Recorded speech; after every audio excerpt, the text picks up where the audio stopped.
My name is Quinn Ziliak, and I'm presenting an introduction speech for Brandy Gore's class. A lot of people need to know where they came from in order to know where they are going. I think a big part of that is knowing one's family history. Even if someone doesn't want to follow the same path, it's a good thing to know where they came from. With my grandmother's dying recently, I chose one of her drawings that I had planned to have framed. She has many paintings, and a lot of them are still in my mother's house, but I talked her into parting with a few of my favorites.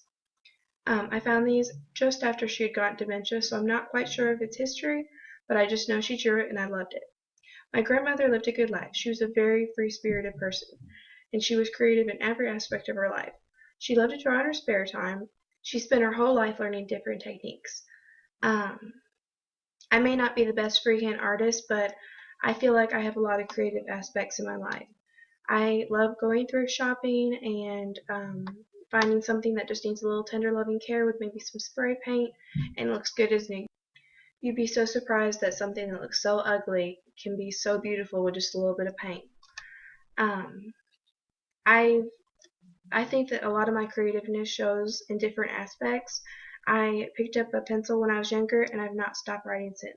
I think it's very important to have a creative outlet, even if it's just singing, dancing, playing a musical instrument, and it doesn't have to be for an occupation. It helps a lot with stress. I know that someone may not want to define who they are by looking at their family history, but I'd like to think that my grandma lives on through me, not just because of genetics, but how much she cared for me and the rest of my family. It was her life's goal to make sure we were all happy, and she was an incredible person for everything that she's done.